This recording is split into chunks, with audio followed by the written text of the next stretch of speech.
لیکن یہ کہ امام مہدی کی حکومت قائم کرنے کے لیے کون لوگ آئیں گے؟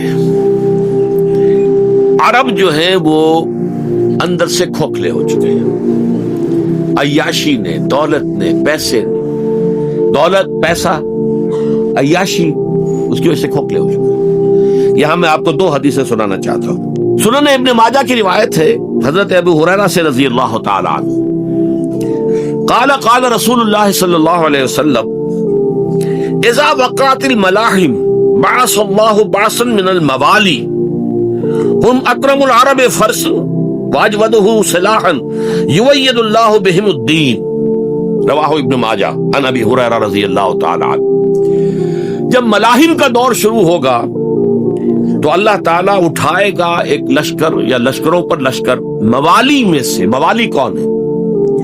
عربوں نے جب فتح کیا تھا اس پورے علاقے کو خلافت راشدہ کے دوران، اور پھر وہ لوگ جو ہے، ایک رائے تو یہ تھی کہ انہیں غلام بنایا جائے سارے آبادیوں کو، لیکن یہ کہ حضرت عمر کا اجتہاد تھا، اس کے مطابق جو ان کو غلام نہیں بنایا گیا تو وہ موالی کی حیثیت رکھتے ہیں۔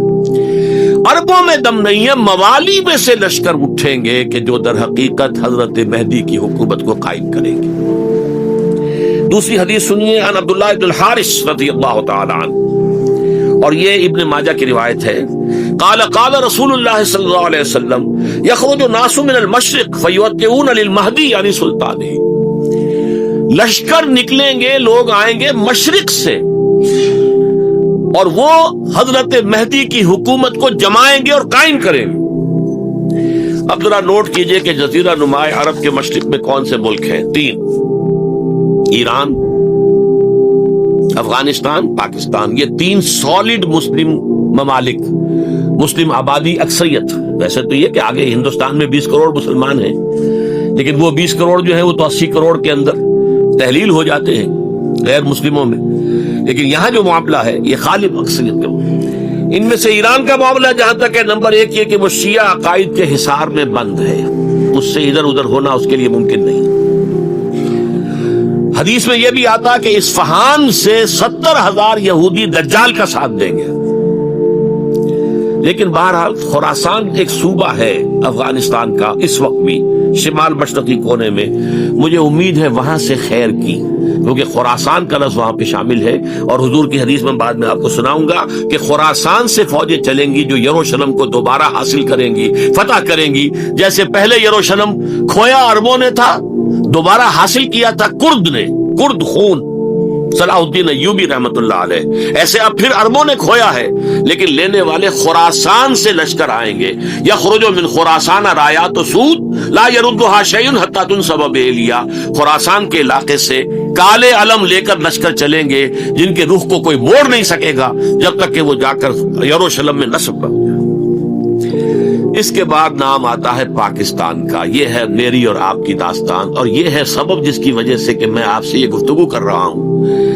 اصل میں تو کس لیے؟ محض ایک علمی استفادہ، محض اپنی بات آراء کو ظاہر کرنے کا شوق نہیں، بلکہ یہ کہ اپنی ذمہ داری ہم پہچانے کہ ہم کس مقام پر کھڑے ہیں۔ دیکھیے، اس پاکستان کے بارے میں یا ہندوستان کے بارے میں علامہ اقبال نے کہا تھا اپنے ترانہ ملی میں، میرے عرب کو آئی ٹھنڈی ہوا جہاں سے، میرا وطن وہی ہے، میرا وطن وہی ہے۔ اور مجھے بتایا گیا کہ سنن ابی داؤد میں یہ روایت موجود ہے کہ حضور نے فرمایا کہ ہندوستان کی طرف سے مجھے ٹھنڈی ہوا آتی، اگرچہ مجھے وہ حدیث ابھی نہیں ملی ہے، لیکن حزب التحریر کا ایک کارڈ مجھے ملا تھا، تو اس میں اس حدیث کا اور اس میں ابو داؤد کا روایت کا حوالہ موجود تھا۔ لیکن میں جو چیز آپ کو بتا چکا ہوں وہ یہ کہ الف ثانی کا پورا تجدیدی کارنامہ اس ہندوستان کی سرزمین میں ہوا۔ مجدد الف ثانی شیخ احمد سرندی، شاہ ولی اللہ دہلوی، سید احمد بریلوی، وہ تو ہمارے پاکستان میں آ کر جو ہے ان کا خون جذب ہوا عرض پاکستان۔ پھر شیخ الہند مولانا محمود حسن۔ تحریک خلافت چلی تو صرف ہندوستان میں چلی اور کہیں نہیں چلی۔ آزادی کی تحریک چلی پوری دنیا میں، وہ نیشنلزم کی بنیاد پر چلی، ملے نیشنلزم، عرب نیشنلزم، ترک نیشنلزم۔ ہمارے یہاں چلی تو اسلام کے نام پر پاکستان کا مطلب کیا؟ لا الہ الا اللہ۔ پھر پاکستان قائم ہوا معجزے کے طور پر، بلکہ نازل ہوا ہے لیلۃ القدر میں، انا انزلناہ فی لیلۃ القدر، جیسے قرآن نازل ہوا لیلۃ القدر میں، یہ پاکستان بھی نازل ہوا لیلۃ القدر میں۔ اس کا برقرار رہنا ابھی تک معجزہ ہے. ہندو یہ سمجھتا تھا، کانگریس سمجھتی تھی کہ جھٹپٹ ختم ہو جائے. پھر یہ کہ اس کا قرارداد مقاصد کا پاس ہو جانا، مزید بھی اور اضافی دفعات دستور میں آ جانا، اب کمرشل انٹرسٹ کو ربا قرار دے کر حرام قرار دینا، یہ سارے لینڈ مارکس ہیں کہ جو اشارہ کر رہے ہیں کسی چیز کی طرف، معاملہ کدھر جا رہا ہے. پھر یہ کہ یہ جو 14ویں صدی کے مجدد تھے شیخ الہند، اس کے بعد سے کچھ ایسی شخصیتیں عظیم پیدا ہوئی ہیں ہند میں جن کو میں سمجھتا ہوں کہ 14ویں صدی کے مجدد اور 15ویں صدی کے مجدد کے درمیان یہ 15ویں صدی کے مجدد کی راہ کو سیدھا کرنے والے، جیسے کہ حضرت یحییٰ نے کہا تھا میں تو آنے والے کا راستہ سیدھا کر رہا ہوں حضرت عیسیٰ کے، ایسے ہی 15ویں صدی کے لیے امام مہدی کے لیے راستہ صاف کرنے والے سب سے پہلے علامہ اقبال، جنہوں نے اسلام کا تصور دین کی حیثیت سے دوبارہ زندہ کیا ہے، ورنہ اسلام ایک مذہب کی شکل اختیار کر چکا تھا. پھر مولانا مودودی، مولانا ابوالکلام آزاد حکومت الہیہ کے نعرے کے ساتھ میدان میں آئے. یہ اقبال نے جو تصور پیش کیا تھا اس پر عملی جد و جہد کے لیے حزب اللہ قائم ہوئی. نوٹ کر لیجئے 11 برس کا فرق ہے عمر کا علامہ اقبال کے اور ابوالکلام کے. اور 1913 میں جب حزب اللہ قائم کی ہے اس وقت علامہ اقبال کی ملی شاعری اپنے عروج کو پہنچ چکی تھی. پھر یہ کہ علامہ اقبال کے بعد تعمیل جو ہے اس کام کی وہ ابوالکلام نے کی، لیکن روایتی علماء نے کی شدید مخالفت کی وجہ سے وہ بدل ہو کر چھوڑ گئے، کانگریس میں شامل ہو گئے، بساط جو ہے حزب اللہ کی انہوں نے لپیٹ دی. پھر مولانا مودودی آئے، انہوں نے وہ ڈور جو ہے اس کا سرا تھاما، جماعت اسلامی قائم کی حکومت الہیہ ہی کے قیام کے لیے.